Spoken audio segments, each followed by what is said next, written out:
Bueno, chicos, yo creo que yo no quiero hablar de la primera diapositiva, yo solamente quiero recalcar lo que dijo Jimmy. Los sacrificios llevan a los grandes éxitos de las personas. Yo no considero haber sacrificado muchas cosas en mi vida, yo me siento afortunado por haber tenido muchas oportunidades y yo creo que las oportunidades las busca uno y las consigue uno. He tenido la oportunidad de hacer digestivo, algo que me apasionó mucho desde el momento que empecé. No quiero ocultarlo, también lo que más me apasiona es la parte de endoscopía, porque probablemente sea lo más práctico, lo más atractivo, pero yo lo que les quiero decir es que insistirles en aprovechar el tiempo. Todos los sacrificios tienen su recompensa a lo largo del día y ninguna hora estudiada, de ninguna hora aprovechada va a ser mal enfocada en la preparación. Yo soy residente R4 de digestivo del Hospital San Agustín. Eh, He hecho algunas cositas y bueno, yo espero que poder contribuir en algo con la formación, en la formación suya de cara al examen, que ya falta un mes. Es mucho tiempo para aprender, pero poco tiempo para estresarse. Espero que los aprovechen y que les vayan de lo mejor en ese examen. Muy bien, el tema que vamos a tratar hoy es hemorragia digestiva baja, probablemente sea dentro de todas las patologías digestivas, de las patologías hemorrágicas digestivas, la menos analizada, la menos valorada probablemente, porque esta apenas es un cuarto de los ingresos hospitalarios de los pacientes que tienen un sangrado digestivo. El gran universo de los pacientes ingresados, que probablemente ustedes habrán visto en el internado, sean los pacientes con hemorragia digestiva alta, y es ahí donde tienen que captar toda su atención. Yo espero solamente darles ciertos tips, ciertas cosas que hay que valorar, que hay que analizar, y ciertos mensajes que hay que llevarse a la cabeza de cara al examen.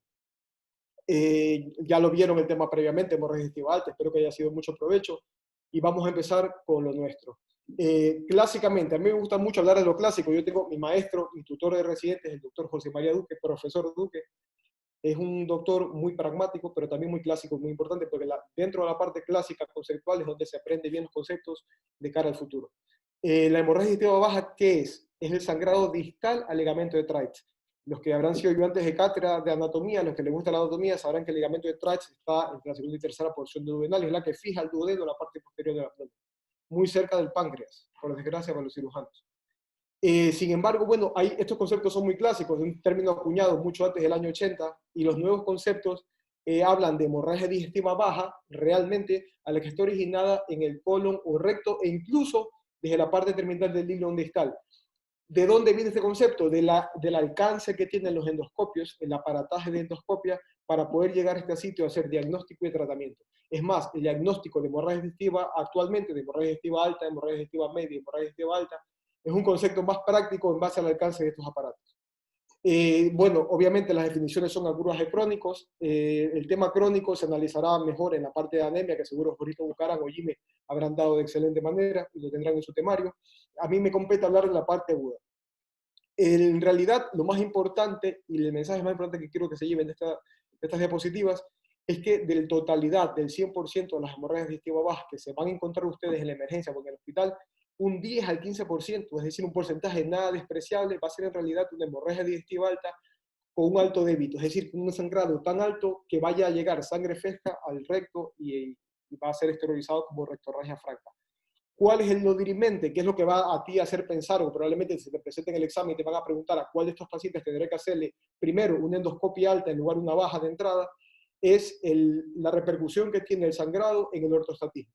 Si el paciente sincopó, si el paciente tuvo repercusión hemodinámica, es muy poco probable que una hemorragia digestiva baja tenga repercusión ortostática, que el sangrado sea tan evidente o tan marcado que vaya a tener una repercusión en la tensión arterial, incluso en el ortostatismo. Perdón, ahora sí.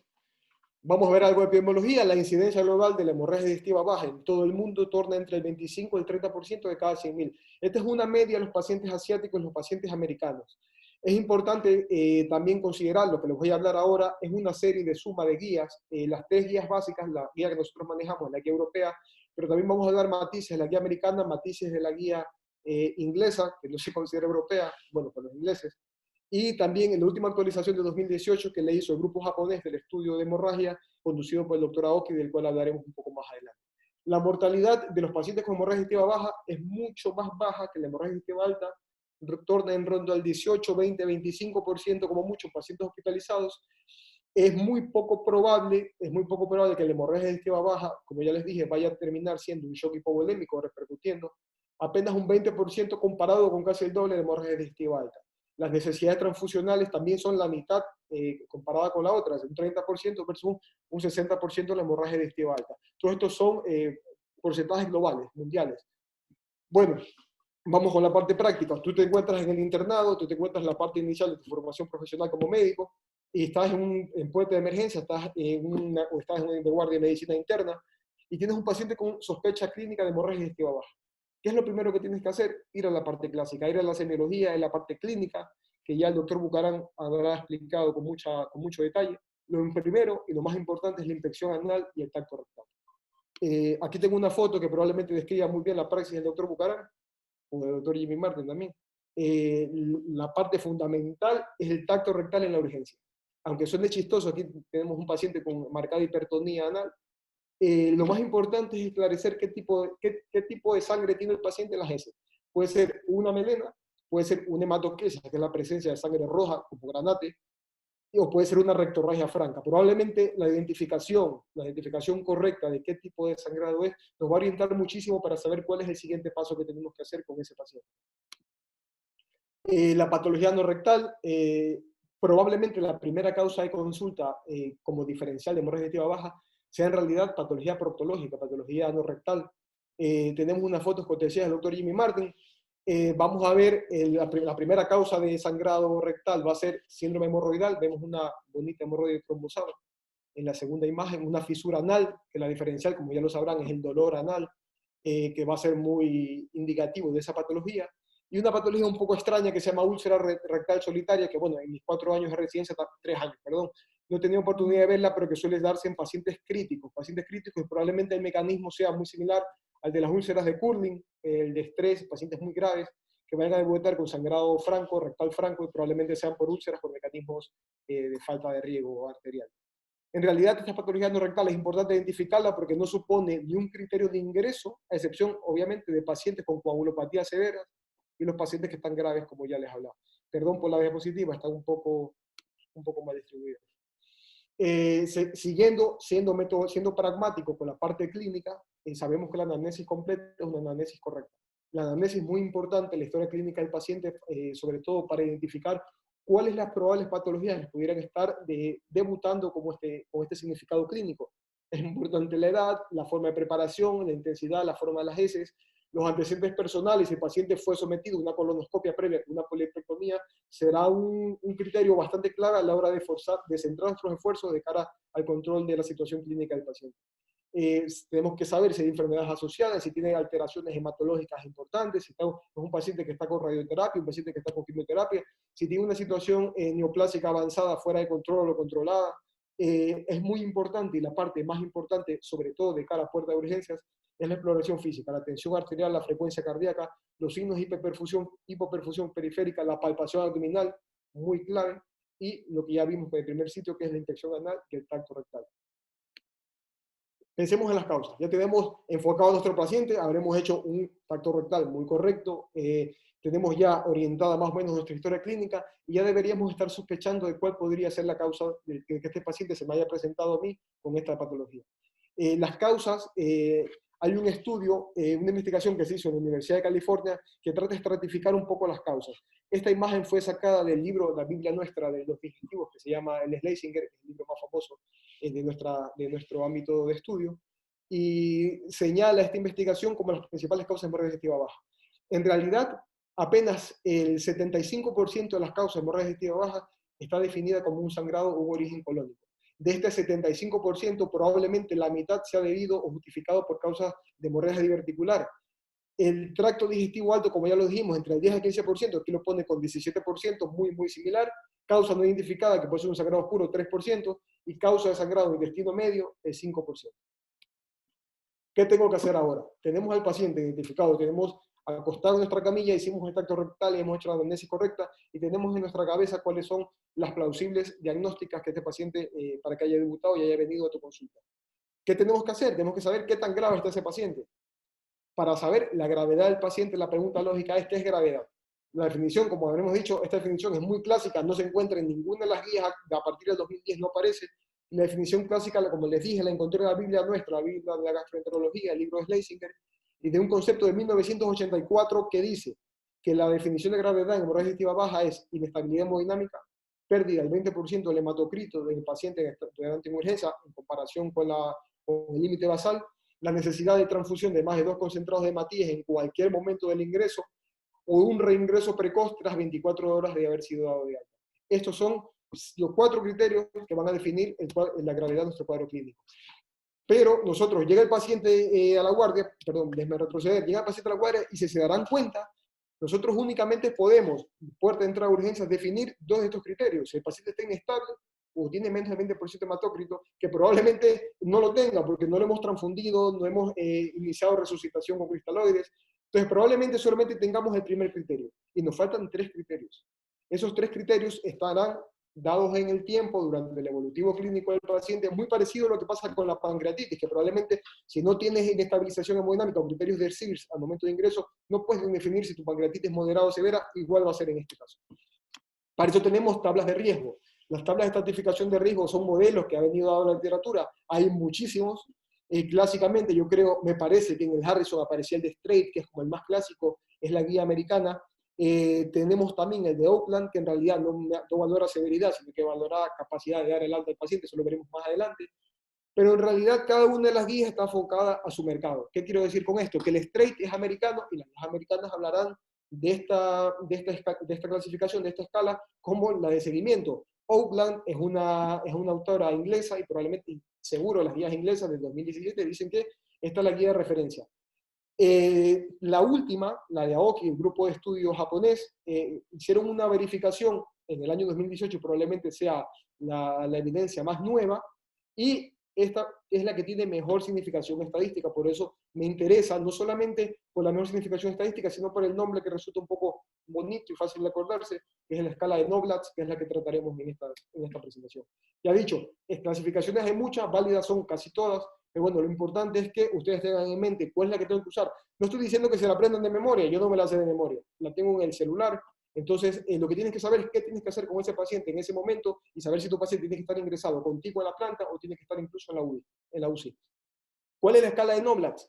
La escala de Knoblatz fue desarrollada, como ya les dije, por Aoki, el grupo de Aoki, en 2018, y tiene algunas variables que considera el uso de AINES, el uso de AINES por parte del paciente, perdón, que no debuten con diarrea, que no tengan dolor abdominal, que la presión arterial sistólica sea menor de 100, suena bastante lógico, ¿no? El uso de drogas antiplaquetarias que no sean aspirina, tipo clopidogrel, la albúmina que sea un poco menos de 3 puntos de gramos por decilitro y que tenga más de 2 comorbilidades severas o que haya debutado con síncope. Síncope considerado como cualquier tipo de repercusión sobre la escala de Glasgow, que sabrán de memoria mejor que yo, seguro. ¿Por qué es tan bonito? ¿Por qué me gusta el nombre de Knoblatz? Porque Knoblatz, lo primero que hay que acordarse es no diarrea, no dolor abdominal y probablemente uso de AINES. B de presión arterial y bueno, toda la serie de resumen de cada una de las variables que se lo pueden descargar perfectamente en el celular y tenerlo a mano. Cada una de estas variables tiene significancia estadística, por lo tanto, cada una va a ser una variable independiente de riesgo para el paciente que tenga hemorragia digestiva baja. ¿Cuál es lo interesante de esto? Lo interesante de esto es que en el momento que hicieron la validación en 2018, se dieron cuenta que los pacientes que tenían ningún criterio de severidad, pues no tenían ninguno sangrado digestivo importante. Sangrado digestivo que haya cumplido las 4 variables de riesgo que hemos dicho de gravedad. El que tenía uno llegaba al 10%, que probablemente te las puedes jugar y le puedes dar un alta.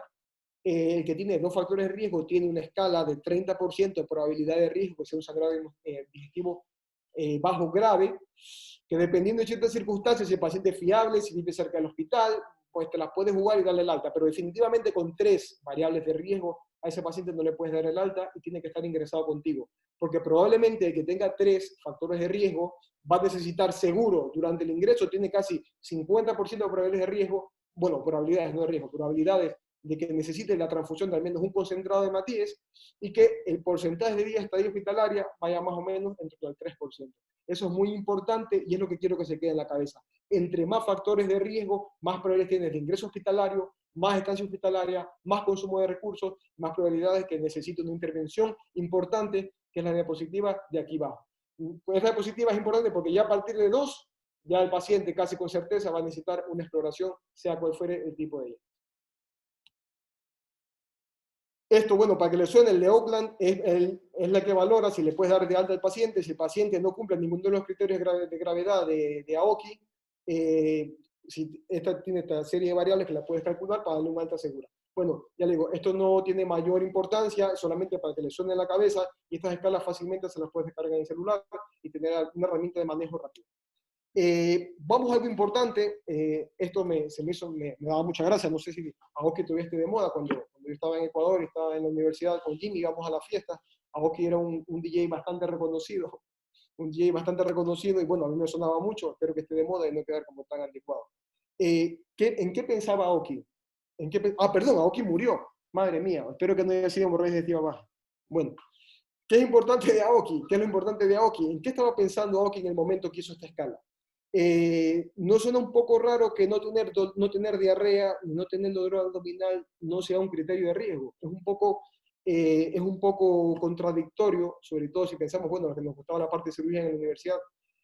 Un paciente que tenga diarrea y que tenga dolor abdominal te suena a un paciente grave. En realidad no, porque si pensamos en plausibilidades, en posibilidades diagnósticas de estos pacientes, vamos a ver que los pacientes que tienen trastornos que originan sangrados de alto débito son en realidad patologías que no duelen. Por ejemplo, los divertículos. Cuando un divertículo sangra, no es cuando tiene una diverticulitis. Una diverticulitis, por definición, no sangra. Es una colección flemonosa que puede complicarse, sí o no, a nivel abdominal, y lo que va a dar es mucho dolor, mucho retorno de fase aguda, mucha fiebre. Bueno, tiene otra significancia y no necesariamente va a disputar con una hemorragia. Las hemorragias diverticulares no duelen, las de verdad no duelen. Las neodisplasias son malformaciones vasculares que cuando sangra no duelen. Los pólipos, si te quitan un pólipo y te vas a tu casa a la semana, vienes con un sangrado, no te va a doler. Las complicaciones técnicas, bueno, eso ya también parte de las endoscopias, pero las causas de bajo débito, los pacientes que sangran poco, pero llegan con una sintomatología muy florida, sí duelen. Todas las colitis, todas las enfermedades inflamatorias, todas las itis del colon, del intestino, duelen y no sangran tanto como una causa de bajo débito, de alto débito, perdón. La presencia de síntomas gastrointestinales como la colitis puede ser isquémica, infecciosa autoinmune, como ya les he dicho, duele, pero no sangra tanto como las de alto débito. Ahora, sé que mi paciente está grave, ya sé que está grave, sé si le puedo dar el alta, sé si tengo que quedármelo conmigo en la urgencia y probablemente vaya a ingresar. Ahora tengo que saber qué tan grave está mi paciente, qué tan grave está como para decirle, se va a la planta, llamo al de medicina interna para que lo venga a ver, o incluso llamo a la UCI para que lo valore, a ver si se beneficiaría de un seguimiento más estrecho. Y aquí me gustó mucho la diapositiva que propone la guía inglesa. La guía inglesa, los ingleses son muy metódicos, probablemente muy poco explicativos, pero muy metódicos en la parte del ordenamiento seguir. Y me gustó una definición que no la he visto en ningún otro sitio, que es la definición del índice de shock. No sabía que existía. Es un cálculo muy fácil que lo que hace es valorar la frecuencia cardíaca sobre la presión arterial sistólica. Si esta es, por definición, menos de 1, será grave, por supuesto. Si va a ser mayor a 1, va a ser grave, por supuesto. Si tengo 120 frecuencias cardíacas y mi presión arterial sistólica está en 80, tendré una relación altísima y el paciente estará muriéndose. Una repercusión hemodinámica muy importante. ¿Qué pasa si mi paciente está muy grave? Si mi paciente está muy grave, llamo a la UCI. Si tiene un índice de shock positivo, o sea, si mi paciente si tiene una repercusión hemodinámica importante, tengo que llamar a la UCI, porque probablemente el manejo de este paciente necesita una monitorización muy estrecha. Y cambia mucho el enfoque sobre las pruebas que voy a utilizar. Vamos a ver, este cambio, me retrocedo 2 años en el tiempo, me voy con la guía americana del 2016. La guía americana dice, pacientes de alto riesgo con repercusión hemodinámica, lo primero que tengo que hacer, llamo a la UBI, segundo, empiezo el tratamiento en ese momento en la urgencia, antes que llegue el de la UBI, que considere su traslado, antes de pensar en llamar al gastroenterólogo, al endoscopista, o pedir alguna prueba, lo primero que tengo que hacer es estabilizar al paciente, como todas las patologías agudas de urgencias. ¿Cómo estabilizo el paciente? Bueno, con fluidoterapia, eso lo vemos más adelante, y en función de esto ya podemos dirigir un poco. ¿Cómo manejo el shock? Esto es simplemente una pincelada, un repaso, esto lo sabrán ustedes mucho mejor que yo. El manejo del shock la fluidoterapia, la resucitación con fluidoterapia es el primer punto y el más importante en el tratamiento de la hemorragia digestiva de cualquier tipo, tanto baja como alta. No existen guías estrictas que nos indiquen cuáles son los requerimientos de volumen del paciente. Lo importante que dicen es tratar, lo que dice la guía americana, es tratar de revertir el índice de shock, es decir, conseguir una tensión arterial en torno a 100 y una frecuencia cardíaca que baje de 100 para tener más o menos una relación compensada. ¿Qué uso? Pues uso lo que tenga. En las circunstancias las circunstancias que estamos en urgencias o en la planta de hospitalización, tenemos que usar lo que tenemos a mano. Si tenemos a mano cristaloides, pues usamos cristaloides, si tenemos a mano coloides, usamos coloides. No hay ninguna diferencia entre uno mejor que otro, sin duda los cristaloides, yo abogaría por ellos primero porque son más baratos, y segundo porque los coloides tienen reacciones adversas, anecdóticas, pero que bueno, que vale la pena tener en cuenta, y si tenemos cristaloides, mejor cristaloides. Luego, no existen, ¿cómo manejamos el tema de las transfusiones? Las transfusiones, no, tampoco existe una guía definida. Hay un gran estudio que se hizo en Barcelona ya a inicios de esta década y que probablemente es sobre el cual se rigen la mayoría de las guías, las 3 guías que vamos a hablar, de donde estamos hablando. Y lo que dice es que la estrategia conservadora en el momento de transfundir, para decidir transfundir un paciente, probablemente sea mucho mejor que la estrategia no restrictiva. ¿Qué quiere decir con eso? En el 2013, como ya les dije, en Barcelona, objetivaron que pacientes que tienen 7 gramos de hemoglobina durante el ingreso, o sea, desde que tú lo tienes en urgencias y lo manejas durante todo el ingreso hospitalario, pacientes con 7 gramos de hemoglobina tienen menos riesgo de resangrado que aquellos que tienen 9 de hemoglobina, y la supervivencia probablemente sea similar, pero bueno, al tener menos riesgo de sangrado nos sale a cuenta mucho mejor que el paciente tenga una transfusión restrictiva. Pacientes que tienen coronariopatías severas, y estas son recomendaciones de la Guía Europea de Cardiología, lo mejor sería tener pacientes en torno a 8 para evitar un síndrome coronario un síndrome coronario tipo 2. ¿Cuándo se transfunden plaquetas? Probablemente la transfusión de plaquetas debería ser en torno a 50.000, 40.000, y yo debo decir en este caso que bueno, es una fortuna tener también, contar con un hospital que tenga un servicio de hematología de guardia, porque siempre te sacan de muchos apuros con el tema, sobre todo el fibrinógeno, las plaquetas y la reversión de los fármacos anticoagulantes. Muy bien, esto es un pequeño inciso de lo que estamos hablando, de los pacientes anticoagulados. Aquí en Europa, en España, hay muchos pacientes anticoagulados por todas las patologías, toda la prevalencia de patologías relacionadas con la edad, fibrilación auricular sobre todo. Entonces, es importante que los pacientes que tengan un INR mayor de 2,5 sean revertidos en el momento que fuera posible. Y sobre todo, bueno, es importante que en el momento de hacer una endoscopia, más o menos el límite de seguridad para hacer una endoscopia baja o alta debería ser un INR en torno a 1,5. Es lo que recomiendan la mayoría de los guías y es lo que, bueno, lo que está en vigencia ahora en España. Hay 3 incisos, 3 perlitas que quería comentar. Durante el ingreso siempre surgen muchas dudas. Si tienes a la mano enoxaparina, heparina de bajo peso molecular para los pacientes ingresados en planta, los que prevés que tengan más de 2-3 días ingresados, y eso probablemente Jorge lo dirá con mucho mejor criterio en medicina interna, estamos viendo un sobretratamiento de los pacientes con este tipo de fármacos, y recordemos que la hemorragia digestiva está contraindicada. Es una contraindicación formal poner heparina en dosis profiláctica. Pacientes que están sangrando, suena bastante anecdótico, pero se ve mucho, se hace mucho, y probablemente es una mala práctica que no todos estamos muy familiarizados con ella. Dígame, doctor Jimmy. ¿Te parece si Jorge Sí, quiere hablar de sí, sí, hola, hola con todos, hola, hola Francisco. He anotado algunas cuestiones que las hemos de estar discutiendo al final, pero sobre todo con el paciente que toma algún antiagregante, algún anticoagulante. En primer lugar, antiagregación, aspirina, clopidogrel, no es lo mismo que anticoagulación. Dentro de los anticoagulantes tenemos pues las heparinas se dividen en pues fraccionadas, no fraccionadas. El antídoto de las heparinas pues es el sulfato de protamina. Y otro anticoagulante que tenemos es pues el racumín de los anticoagulantes, pues la warfarina, que pues la historia nos dice que pues era un raticida y que provocaba en estas ratas pues estos trastornos de coagulación, y luego lo trasladaron a la anticoagulación en humanos. El antídoto, en teoría, es el plasma. También se puede dar vitamina K, porque pues, el mecanismo de acción de la warfarina es inhibir estos factores dependientes de la vitamina K, como es el 2, el 5, el 7, la proteína C, la proteína S, pero actualmente hay anticoagulantes de acción directa. Tal vez hace unos 5 años estos de aquí los llamaban como nuevos anticoagulantes, pero pues ya llevan algún tiempo en el mercado y ya no se pueden llamar tan nuevos, así que hemos optado por llamarlos como anticoagulantes de acción directa. Recuerden, el rivaroxaban tiene una X, rivaroxaban, su anticoagulante, o sea, su antídoto es uno con X, es el andexané alfa. En cambio, hay otro que es que inhibe la trombina 2, que es el dabigatran, tiene una T de trombina, es el factor 2, y su antídoto es el idarucizumab.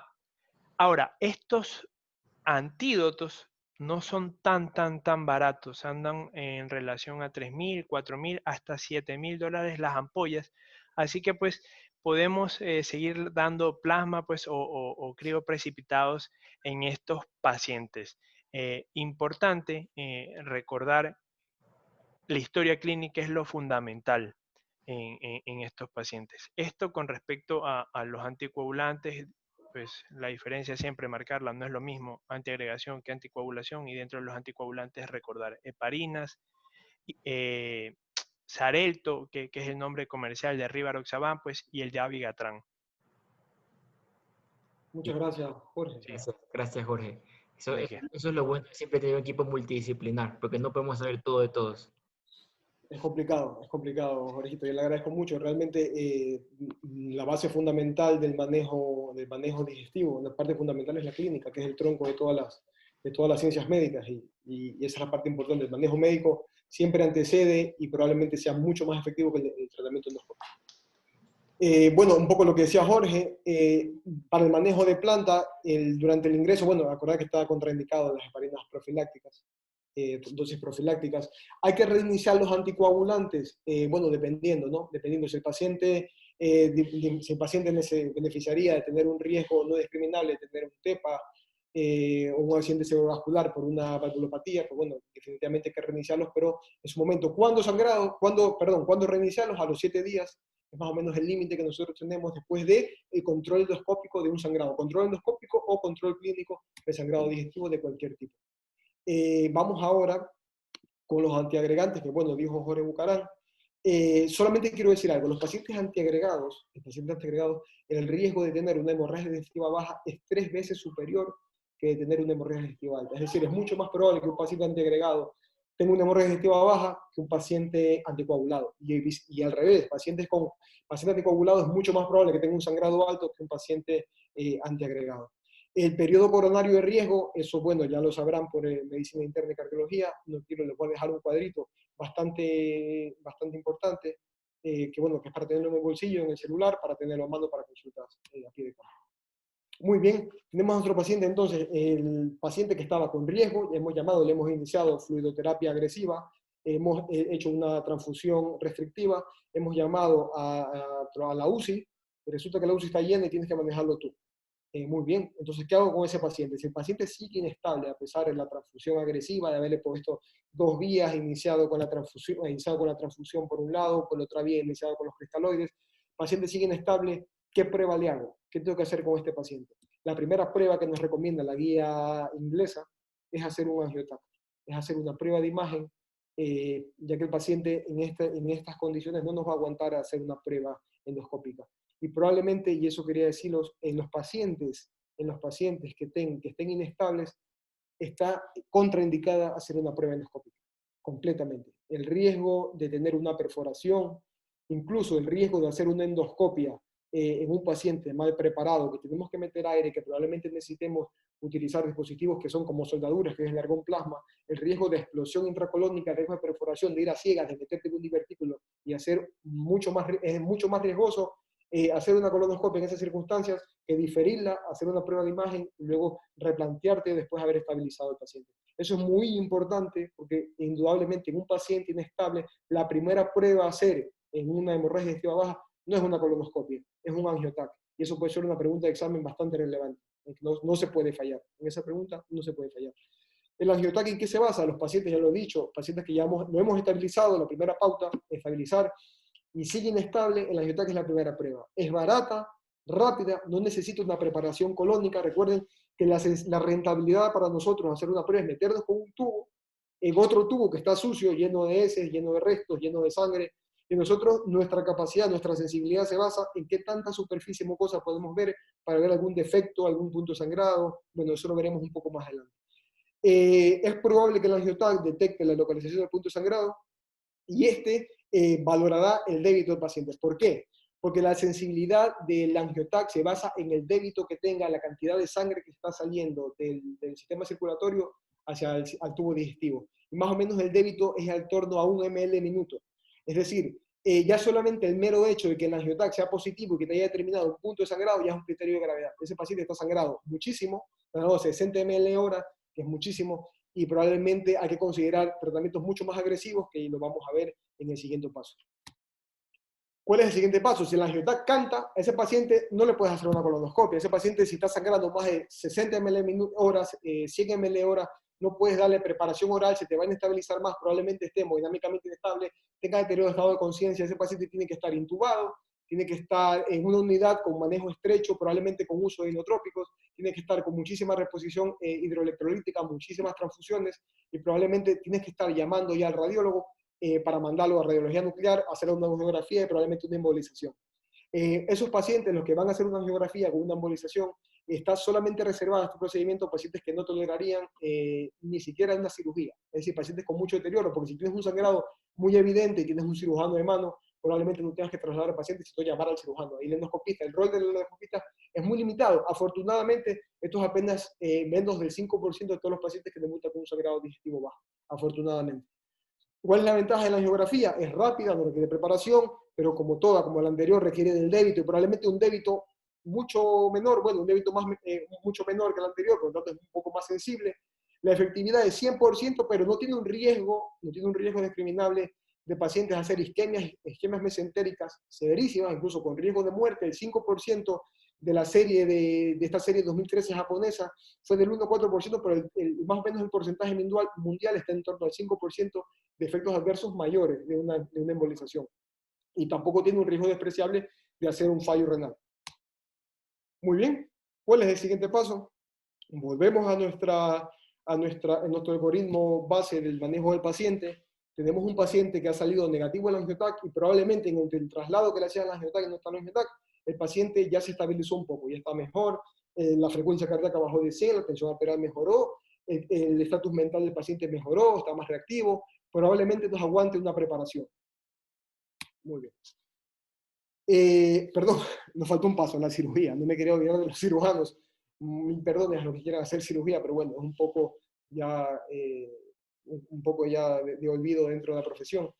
Las cirugías deben limitarse únicamente a pacientes muy seleccionados, pacientes que estén muy graves, pacientes jóvenes con más de 6 unidades de concentrados hematíes de requerimiento, que estén muy estables, que probablemente estén intubados, que no toleren la preparación, ni siquiera están intubados, que hay mucho riesgo de broncoaspiración, y sobre todo que sean pacientes jóvenes que no vayan a tener una neoplasia activa o que no tengan criterios de desestimación de UCI. Generalmente los pacientes que están en UCI serían pacientes que estuvieran dentro del criterio quirúrgico. El riesgo de una cirugía ciega es altísimo. Esto es inaceptable, meterte una cirugía ciega en un paciente con sangrado, el riesgo está en torno al 60%, inclusive si vemos, esta evidencia es del año 2008, desde entonces no se ha vuelto a hacer mayor estudio de esto porque no tiene ningún sentido. Con el 60% de mortalidad no es asumible. La mortalidad va a variar según colectomía total en torno al 20 y 40% y una colectomía subtotal en torno al 7 y al 22%. Por supuesto, si es una subtotal, tendrá más riesgo de resangrado que si es una total, pero bueno, ya las comorbilidades asociadas a eso no se las comento, que ya serán más que evidentes. Les pido mil disculpas, tengo un problema para pasar diapositivas. Dale clic dentro, Pancho, a ver si ahí te... Me aparece el que está pensando. Ah, ya.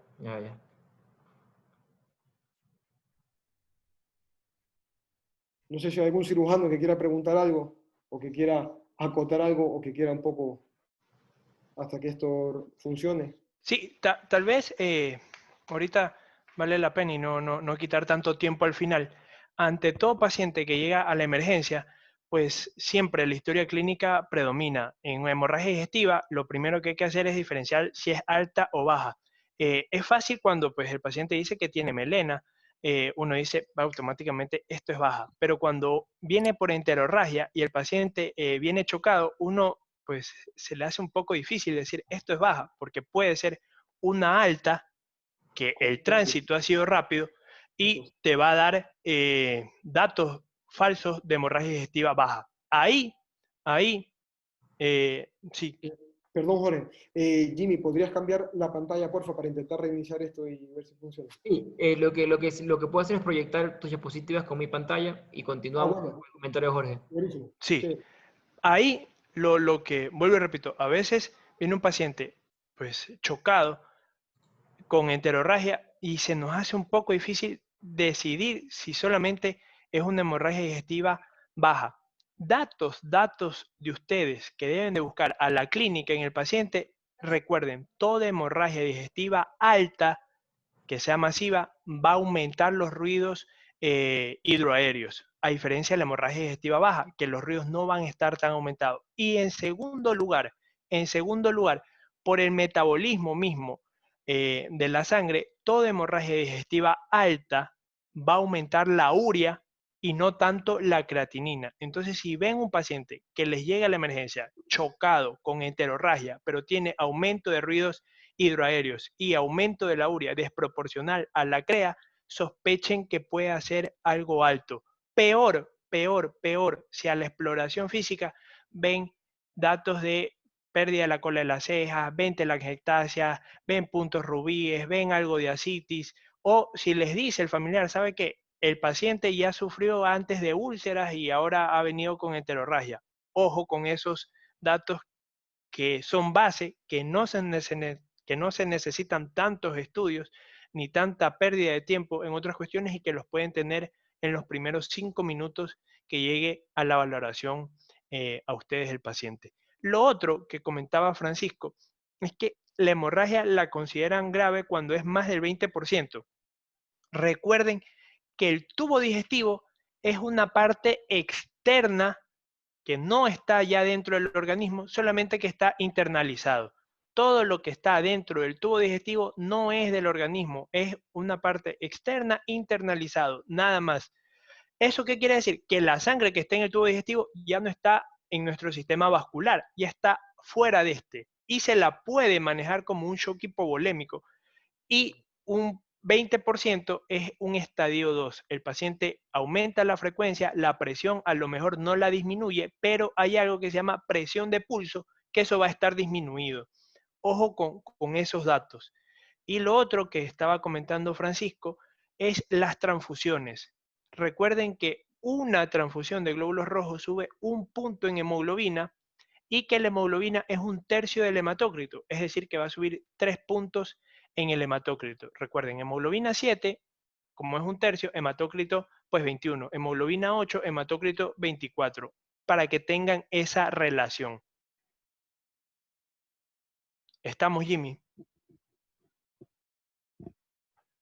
Sí, ya estamos, ya estamos. Entonces, Pancho, yo te paso las diapositivas, no pasa nada. Gracias, Jimmy. Efectivamente, Jorge, puntualizaciones importantísimas de tener acá, tener claro lo que te dije, la parte clínica realmente es la parte troncular del manejo de cualquier patología, de las patologías, probablemente de todas las patologías relevantes para la parte tanto de urgencia como manejo en planta. Cuando me digas, Jimmy. Jimmy. Vamos, Panchito. Si quieres te paso la diapositiva y pasamos sí. Y yo te voy ayudando. Porfa, Jimmy, gracias. La siguiente, porfa.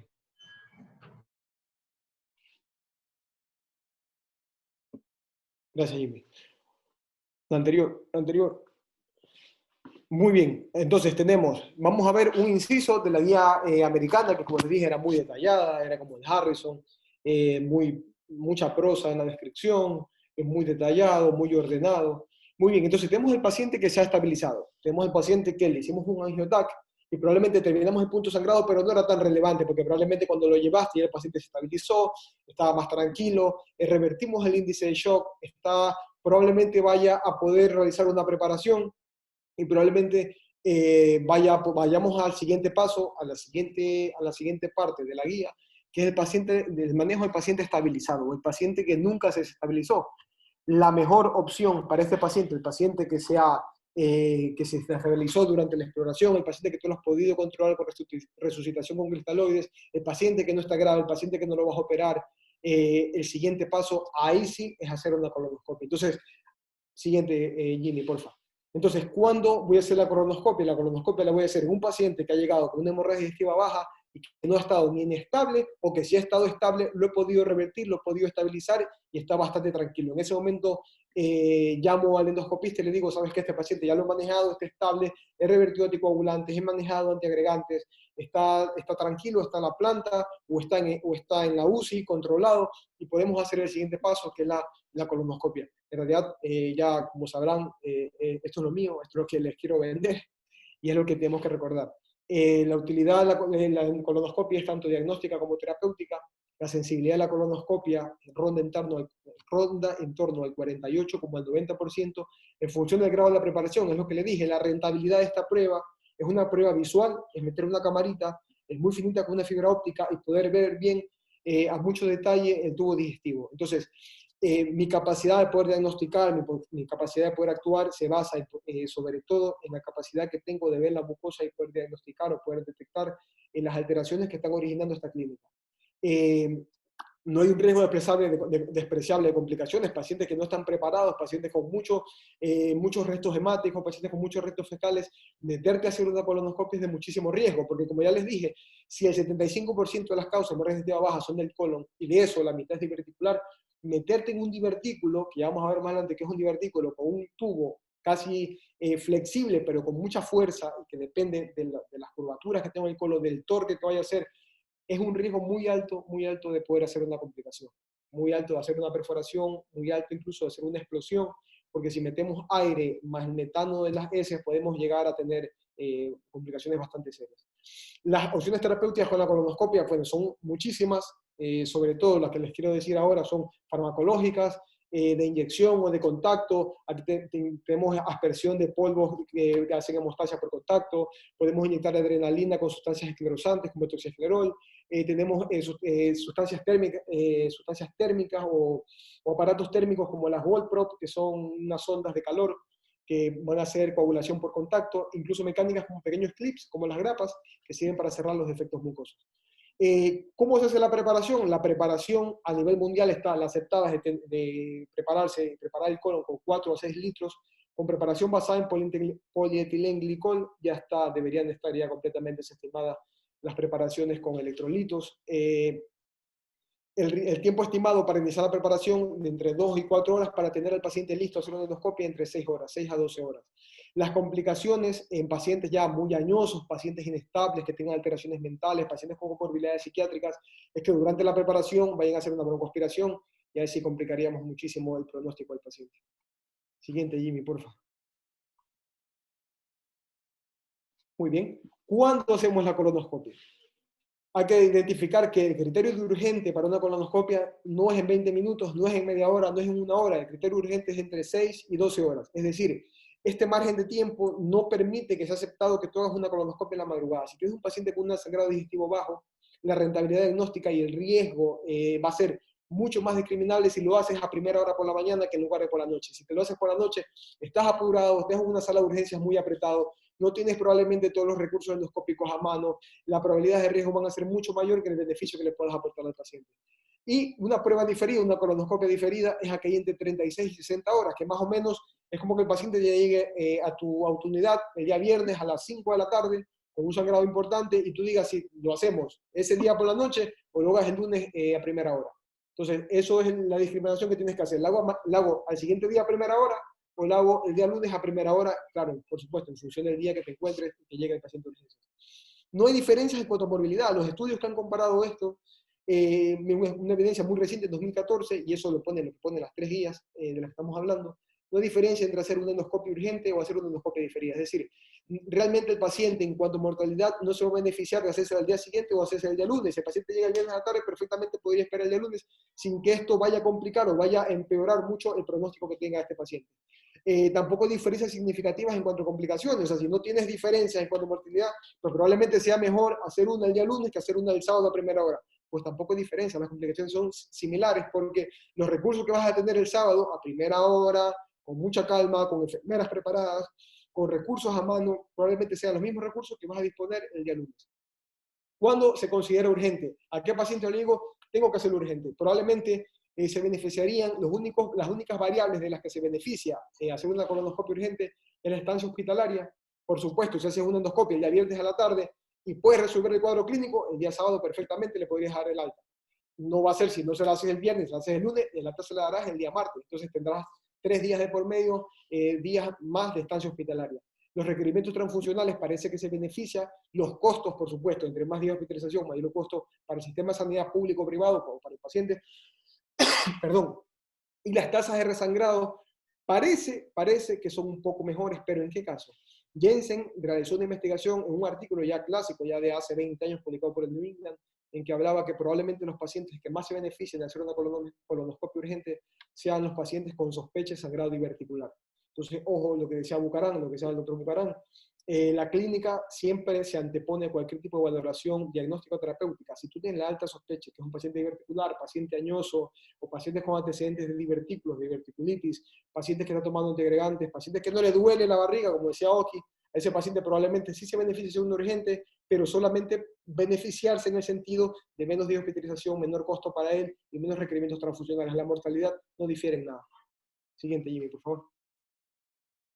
Muy bien, entonces, como ya dijimos, se beneficiaría este grupo de hemorragia diverticular y el señor Jensen, que fue el que publicó este artículo en 2020, luego en 2016 hizo una metaanálisis en el que verificó que los pacientes, la tasa de resangrado en pacientes con sangrado diverticular, ¿sí? Es decir, si tú entras con el colonoscopio de un paciente, ya estamos hablando de un paciente estable, que haya hecho la preparación, que estás el día sábado a primera hora, tranquilamente, con todos los recursos, todo el personal, toda la sala correcta, entras y ves un divertículo sangrando, en un divertículo con sangrado activo tiene 84% de tasa de resangrado. Es decir, que si tú no le haces nada a ese paciente, tiene 84% de riesgo que te vaya a sangrar en las próximas horas. Si ves un vaso visible, va a tener el 60% de riesgo y un coágulo adherido un 43%. Esto le sonará algo de la parte de hemorragia digestiva alta. Siguiente, Jimmy, por favor. Esto le sonará algo y es que es muy extrapolable a los criterios de Forres. Si se acuerdan, los criterios de Forres 1, la tasa de resangrado de un sangrado activo de un Forres 1 es en torno al 80-90%, de un Forres con vaso visible de 50 al 70, es decir, son porcentajes muy extrapolables, muy parecidos, y esta fue la gran contribución que hizo Jensen. Entonces los estadios de Jensen serían como los similares a los criterios de Forres, pero en sangrado digestivo bajo. Siguiente, Jimmy, por favor. Muy bien, ahora sí, vamos a pensar en causas. Tenemos nuestro paciente estable, llamamos al endoscopista y bueno, vamos a hacer la colonoscopia. Preparamos al paciente, le llevamos a la sala, utilizamos propofol, fentanilo, ayuda de anestesia, como sea, y vamos a empezar en causas. Siguiente, Jimmy, solamente vamos a hablar de las causas de alto débito, las causas inflamatorias las dejaremos de paso porque nos haría falta probablemente 1 hora más para seguir hablando de ellas. Vamos con los divertículos. Los divertículos son pequeñas deformaciones, debilidades que hay en la pared del colon, que se produce por el ingreso de la basa, los vasos rectos que irrigan la mucosa. Son puntos de debilidad del colon que pacientes estreñidos, pacientes occidentales, porque nosotros no comemos toda la dieta que comen los japoneses, ni los asiáticos, cualquier tipo de asiáticos. Nuestra dieta es mucho más constipativa, es una palabra que no le gusta a mi tutor. Que favorece mucho el estreñimiento. Entonces, todas las personas que tienen estreñimiento, que tienen factores de riesgo, la edad también, se dice que en Occidente alrededor del 50% de los pacientes mayores de 70 años tienen divertículos. Es uno de cada 2, es muchísimo.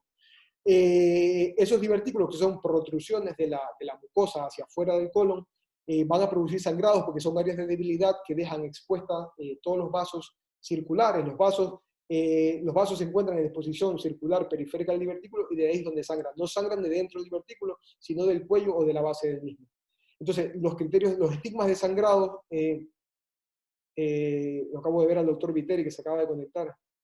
No lo veo hace 5 años. Bueno, se desconectó. Los estigmas de sangrado, los divertículos, como ya los dije, son sangrado activo, vaso visible, muy parecido a lo de Forres,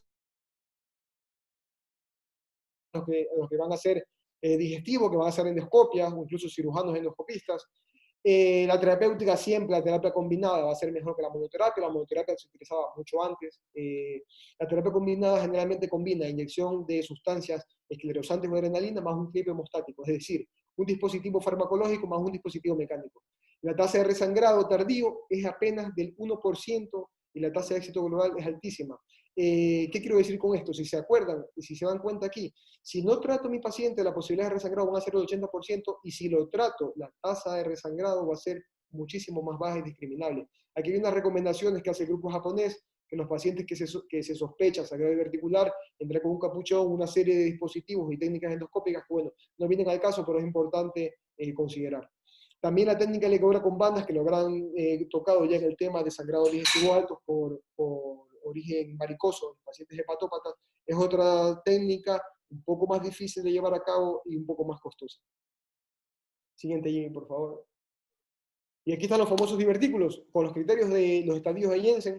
Los divertículos, como les dije, son debilidades que se producen en la pared del colon, que hacen que se formen pequeños, son pequeñas protrusiones extrínsecas de la luz, del lumen hacia afuera, y el sangrado de los vasos generalmente discurren en la parte periférica de estos, y el sangrado podemos encontrar en los sangrados activos, que se ve tal cual hasta aquí. Como verán, la preparación de este paciente es óptima, veo casi el 100% de la mucosa expuesta, y eso me permite trabajar de forma muy segura. Aquí vemos un pequeño coagulito que no sé si se logre ver, pero que se ve que se protruye hacia la parte interna de la luz. Esta imagen es un poco vieja, esta imagen es cortesía de mi maestro, el pancreatólogo, el doctor Gustavo Pérez. Siguiente, por favor. Vamos con malformaciones vasculares. Las malformaciones vasculares son pequeñas arañitas vasculares que no duelen, los sangrados de malformaciones vasculares no duelen. De estas hay que identificar las que son congénitas, que son las malformaciones arteriovenosas, y las angiectasias que son adquiridas por un mecanismo muy parecido probablemente a los divertículos. Probablemente haya una disfunción de la capacidad que tienen las vénulas mucosas, de sus mucosas, de devolver la sangre para atrás. Hay una pérdida de la capacidad de las válvulas de retroceso que evitan el reflujo de la sangre venosa. Se produce dilatación de estas, y estas son debilidades que pueden llegar a sangrar. También hay otros tipos de malformaciones vasculares, como la úlcera de Delafoy, o la lesión de Delafoy. En realidad no es una úlcera, es una lesión de Delafoy, que lo vamos a ver ahora. Malformaciones arteriovenosas, hemangiomas, que esos son neoplasias vasculares. Vamos a hablar sobre todo de las principales. El 80% de los sangrados son de las angiectasias, que son sinónimos de telangiectasias, de displasias. Es una patología altísimamente prevalente en mayores de 60 años, al igual que los divertículos. Se encuentra sobre todo en el colon derecho por el mecanismo de la irrigación de la arteria mesentérica superior, y realmente está muy ligado, es una patología muy ligada a dos condiciones: a la hematoquesis, al consumo de terapia antiagregante, pacientes que están antiagregados, doble antiagregado, que es casi ya un sinónimo de la edad de 50, 60 años, tienen un altísimo factor de riesgo de sangrado por displasias, y sobre todo hay una patología que es las alteraciones del factor de von Willebrand, tanto congénitas como adquiridas, favorecen mucho el sangrado. Hay una patología que está muy asociada, los cardiólogos lo saben de sobra. Todas las malformaciones o todas las alteraciones adquiridas de las válvulas aórticas, o pacientes que están con ayuda de asistencia ventricular, o pacientes sometidos a cualquier tipo de terapia de reperfusión coronaria, de mucho trauma, producen condiciones, a veces la fuerza de cizallamiento que hay en el ventrículo izquierdo, o la fuerza del mismo flujo turbulento que condiciona una estenosis aórtica o una patología de la válvula aórtica, hace que esta proteína, el factor de von Willebrand, se degrade y se vaya a degradar, y por lo tanto no vaya a participar en la función plaquetaria de la coagulación. Y todo este problema, toda la disfunción plaquetaria, sea farmacológica, los pacientes que toman antiagregantes, o sea congénita o adquirida por través del factor de von Willebrand, va a favorecer el sangrado de estos pacientes. La terapéutica de las antidisplasias generalmente se hace con argón plasma. El argón plasma, lo que les he dicho, es como un mecanismo de soldadura. Pasas una guía muy pequeñita a través del endoscopio y lanzas un gas a distancia, que es el argón, que va a ser un gas combustible y va a producir exactamente lo mismo que se hace cuando están soldando metal con metal. Va a producir calor, y con eso va a tratar a través de mecanismo térmico, de sellar el defecto mucoso, inclusive parar el sangrado hasta arterial en el caso de arteriolas. Más o menos esto es una potencia de referencia. Esto ya les dije, esto tiene mayor utilidad a los que hacen endoscopia, los que harán digestivo en un futuro. Y bueno, hay otras posibilidades de tratamiento, como las GoldPro, los clips, de los que ya habíamos hablado, y el Hemospray, que bueno, actualmente no se encuentra en uso en la Unión Europea, que eran los polvos que les he dicho, los polvos de contacto, como los que salen en la tele, que son mecanismos prácticamente de guerra que tienen su utilidad ahora también en la práctica clínica diaria. El siguiente, Jimmy, por favor. Aquí vemos, en realidad esta no es una displasia, la puse porque es muy evidente, es una malformación arteriovenosa. Se ve una especie de cabeza de medusa. Es un paciente que tenía un sangrado por esta causa. Se realizó terapéutica con argón plasma, se quemó con esta la pequeña sonda de argón, esta lanza de gas a distancia, y produjo una quemadura. El problema es que durante la quemadura también se produce un sangrado babeante a consecuencia de la misma, y se puso un hemoclip. Este es el pequeño clip que es como una grapa, que lo que hace es que por mecanismo mecánico va a controlar el sangrado. Dentro de las malformaciones venosas, bueno, ya para ser más anecdóticos, en el caso de medicina interna, ya las enfermedades adquiridas como el síndrome de Osler-Weber-Rendu, o Rendu-Osler-Weber, que bueno, como decía Jorge Bucarán, la clave es la semiología en el momento del ingreso del paciente a urgencias. Si tú ves que tiene malformaciones vasculares, mucosas de los labios, estigmas de patopatía con la pérdida de cola de la ceja, son cosas que te van a orientar o te van un poco a prevenir de lo que te puedes encontrar más adelante con ese paciente. Siguiente, Jimmy, por favor. Sangrado post-pilepectomía, esto bueno, lo voy a comentar, por supuesto, el riesgo de sangrado post-pilepectomía tienes que considerar pacientes que se hayan hecho una colonoscopia hace menos de 2 semanas, que se le haya sacado un pólipo muy llamativo, como el que le estoy presentando ahora. Este pólipo probablemente tenga 3-4 centímetros. Esta foto es cortesía del doctor Daniel Pérez Corte, nuestro endoscopista de referencia en la unidad. El tratamiento varía un poco porque tú, este paciente, en el momento que vayas a hacer la revisión, vas a encontrar una escara muy importante, una escara residual de haber quitado ese pólipo. A ese paciente no le puedes poner plasma, porque si le pones plasma, puedes tener riesgo que vaya a hacer una perforación. Este paciente probablemente se beneficiaría de hacer hemostasia farmacológica, también se podría hacer hemostasia mecánica de aproximación con hemoclips, bueno, que es un poquito más retador para el endoscopista que vaya a hacer la valoración en ese momento. Siguiente, Jimmy, por favor. Ya estamos próximos a terminar. Vamos con las otras causas, las colitis. Esto solamente, bueno, me gustaría que vean esta foto, que son fotos muy llamativas. Esta es una colitis isquémica. Este es un colon transverso, se ve como el colon pendula y por eso toma esa forma triangular. Este es el punto de Griffith, que es el punto crítico entre el límite de la vascularización de la arteria mesentérica superior y la arteria mesentérica inferior, casi cercano al ángulo esplénico, forma este punto, este confluente de debilidad o poco aporte. Entonces es un punto muy sensible donde se ve la falta de irrigación. Esta colitis duele, todas las itis duelen, todas las itis tienen sangrados no tan importantes como las que no son itis, pero que bueno, que hay que considerarlas como diferenciales, pacientes muy vasculópatas, pacientes que tienen alteraciones cardiovasculares, alteraciones de la vasculatura periférica, son pacientes especialmente susceptibles a hacer este tipo, o pacientes incluso de bajo gasto. Y si se dan cuenta, la lesión solamente está polarizada a la mitad superior del colon, de la luz del colon, y es que probablemente la arteria mesentérica inferior esté entrando por la parte de abajo. Este es el sentido mesentérico, por donde ingresa la arteria, se recuerda de la anatomía, y el sentido antimesentérico, que es el que está más alejado de los vasos que irrigan en la pared del colon, es el que más se ve afectado, y eso se ve muy bien en esta imagen. Siguiente, por favor. Todas estas fotos son cortesías de los endoscopistas de mi servicio, que no sé si se alcance a ver abajo. Tenemos una colitis, estos son fotos de enfermedades inflamatorias, esto es una colitis es una enfermedad de Crohn, una colitis bastante importante. Esta es otra enfermedad de Crohn del lado derecho.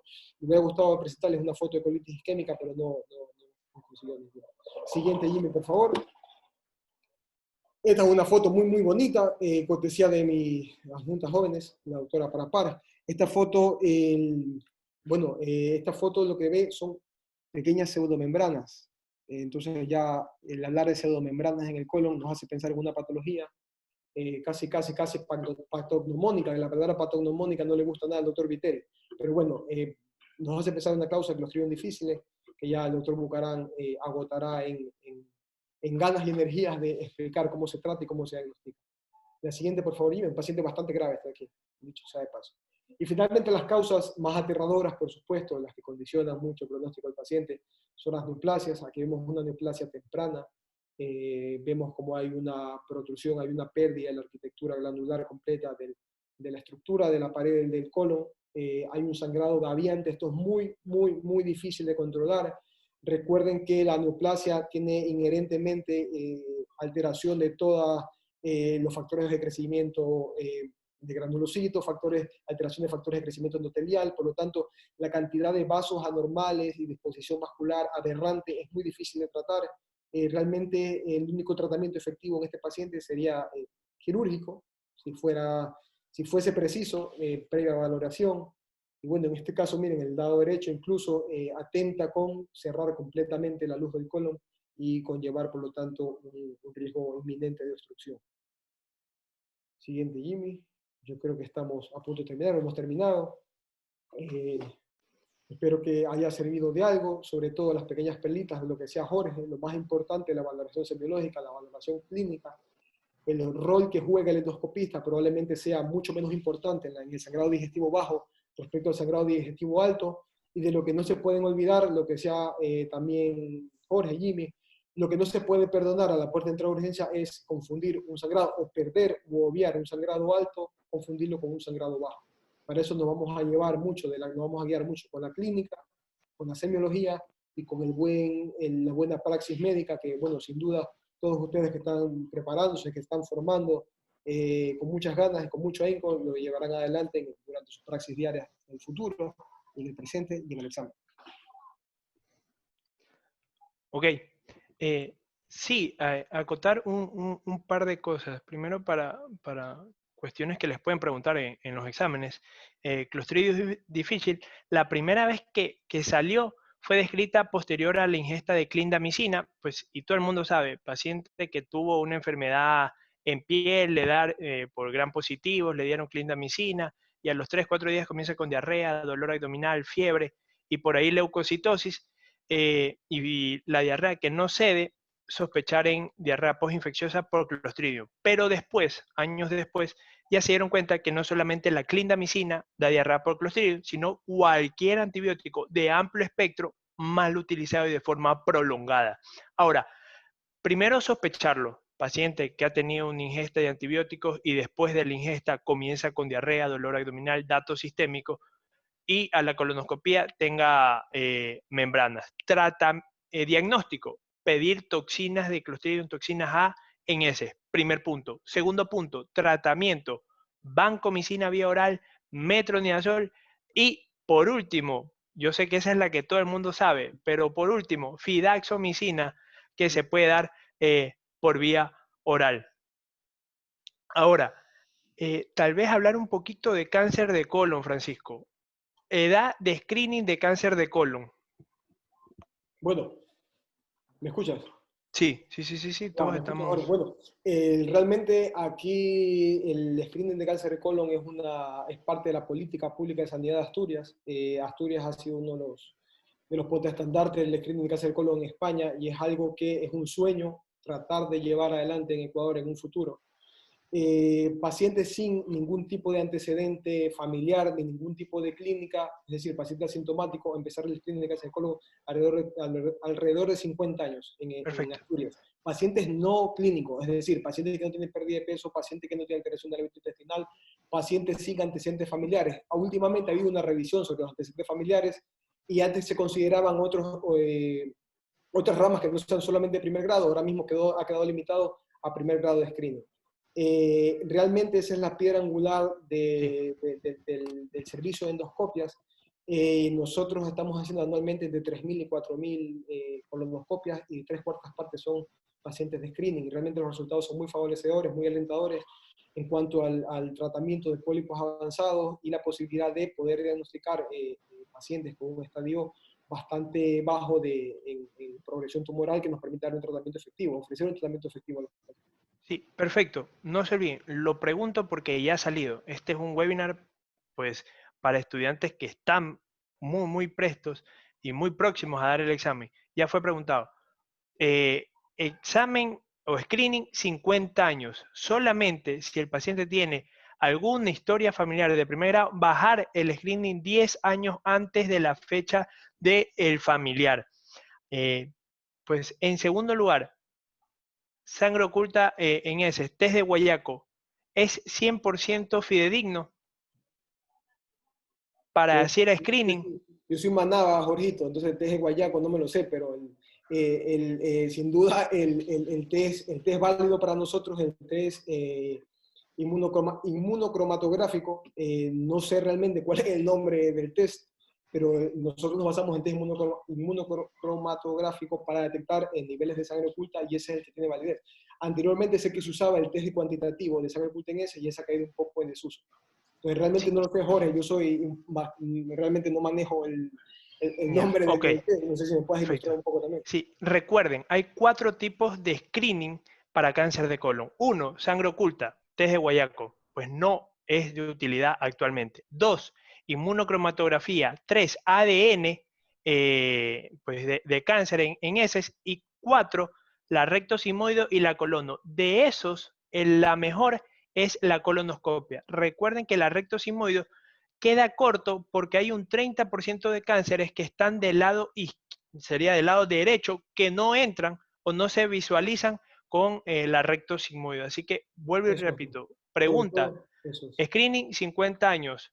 Si tienen un antecedente familiar de primer grado, 10 años antes. Y el método, colonoscopía. Eso, Jorge. Sí, el método más sensible, indudablemente, como tú lo has dicho, pero la radiografía también, como bien dijiste, no permite diagnosticar cáncer derecho, que bueno, que es un poco más prevalente en mujeres. Hay otros matices que considerar, y yo creo que si ya vas a someter al paciente a una preparación, a una valoración endoscópica, pues ya ir por todas y hacer una colonoscopia completa. Segunda pregunta en gastro.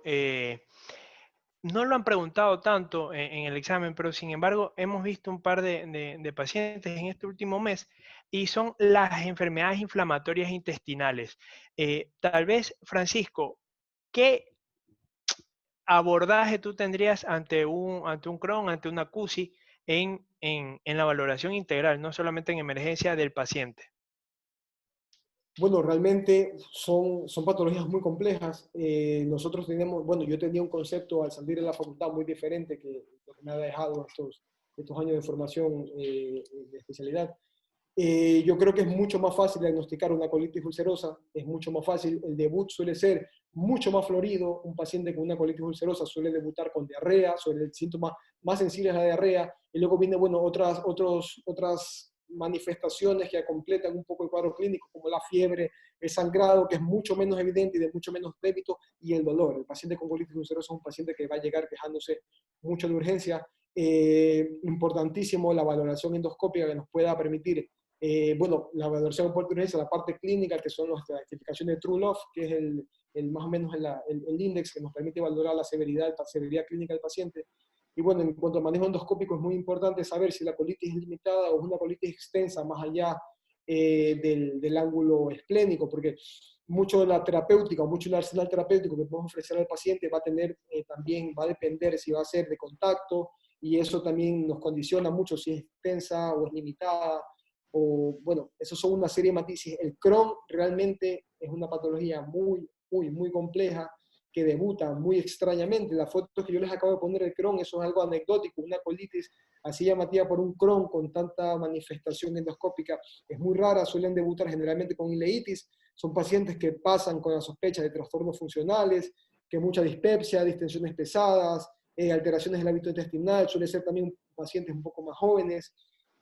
Es un cuadro muy complejo, de mucha infortunia para el paciente que lo vive y también, y un verdadero reto clínico para el paciente, para el médico que lo va a llevar también en la consulta. No Sí. sé si era esa tu pregunta, Jorge, o era enfocado a otra cosa, al screening o a la valoración endoscópica. No, sí, básicamente ahí eh, también dar un poquito de resumen. Sí, sí se Sí, escucha. yo creo que lo que les pueden preguntar son más bien las manifestaciones y que no sé, yo no creo que un examen, siendo estrictos, porque, bueno, en mi caso cuando preparé el MIR es muy difícil hacer preguntas genéricas de enfermedad inflamatoria intestinal, suelen ser más bien cosas estrictas y cosas bastante basadas en conceptos generales, como manifestaciones, que la colitis tiene que ser continua, el Crohn por definición puede afectar a cualquier parte del tubo digestivo. Más bien esos matices conceptuales son los que yo recomendaría aprender de cara al examen de habilitación profesional o un examen de oposición, un examen MIR, más que aprenderse todo el matiz de manifestaciones, porque eso es muy complicado. Es muy complicado. Sí. Una acotación. Recuerden, hemorragia digestiva baja en gente joven, sospechar hemorroides. Peor si les dice, ¿sabe qué? Voy al baño, hago caca y sale sangre, hemorroides. Es muy diferente de la hemorragia digestiva del paciente de 45, 50, 55 años que es fumador, es sedentario, es obeso, que les dice, ¿sabe qué? Voy al baño, no hago nada y sale sangre sin dolor, sin nada. Pensar en divertículos. Y es muy diferente al paciente mayorcito de 70 años que por ahí tenga alguna otra patología. Es importante, pues sí lo dijo Francisco al principio, toda hemorragia digestiva hacer tacto rectal. Se pueden dar pues, cuestiones, pueden evidenciar hemorroides externas, hemorroides internas, que a veces pues, solamente al tacto las van a evidenciar. O pues si por ahí está muy estreñido, puede haber hasta una fisura, o pues pueden estar dándose cuenta de otros diagnósticos, ¿no? Con la exploración física. Hay una pregunta, bueno, habían dos preguntas. La primera, la sospecha clínica de colitis, que creo que Francisco ya la acabas de responder. Pero bueno, hay otra pregunta también, y habla de si es que en pacientes jóvenes se podía considerar también el diferencial de angiodisplasia. Francisco sí lo dijo. Si uno ve angiodisplasia, sospechar patología aórtica, sobre todo estenosis aórtica, y lo otro, las enfermedades hereditarias, pues los Weber-Rendún. Sí, no sé si tenemos algún comentario adicional, sino para ya también empezar tenemos 1 hora y media, aunque no parece, nos hemos extendido un poco. La verdad es que o sea, Francisco con el enfoque de gastro y Jorge alimentando la parte de medicina interna lo ha hecho bastante interesante y bastante productivo el webinar del día de hoy. Eduardo es oftalmólogo, y yo me dedico a la investigación, así que la verdad es que he aprendido un poco o recordado las cosas que había ya revisado con anterioridad. Sí, y por último, Jimmy, Francisco lo dijo varias veces, y recuerden esto, todas las itis del aparato digestivo tienen leucocitosis, tienen dolor, tienen reactantes de fase aguda y pueden tener fiebre. Ejemplos: colecistitis, dolor, hipocondrio derecho, leucocitosis, PCR elevada. Pancreatitis, dolor, epigastrio, leucocitosis, PCR elevada. Apendicitis, dolor, fosa ilíaca derecha, leucocitosis, PCR elevada.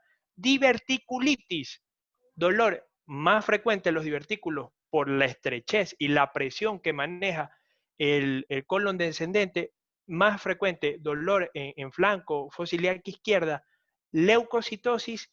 Y recuerden, de todas ellas, las que ayuda la tomografía es la diverticulitis, el ultrasonido en la colecistitis. En la pancreatitis, la primera imagen es ultrasonido, no porque lo valora bien, porque el eco valora mal el páncreas, sino que porque la principal causa de pancreatitis es la patología del árbol biliar, que la ven bien con el ultrasonido, pero la tomografía es la mejor imagen para ver páncreas. Ahora, cuando vean el curso, se van a dar cuenta de que hay ciertas indicaciones para tomografía en pancreatitis. Y por último, la apendicitis, que tiene su manejo, su diagnóstico clínico. Exactamente. Eduardo, ¿algo?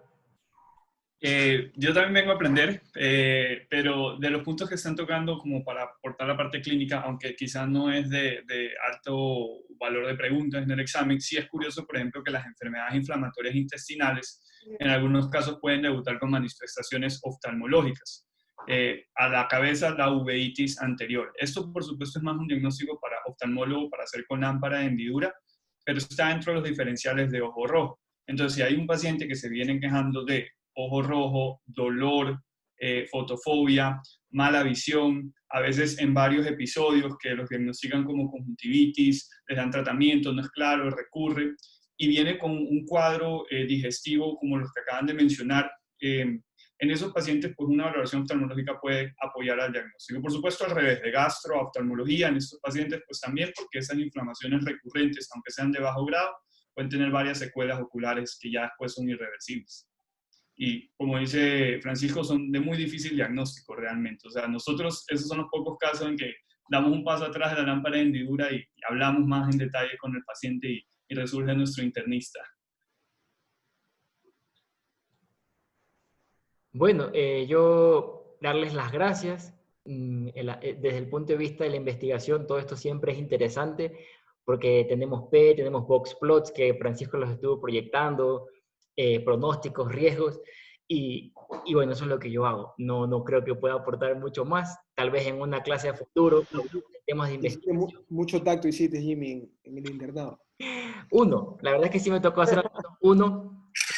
Les pido que no se desconecten aún. Vamos a dar el cierre final.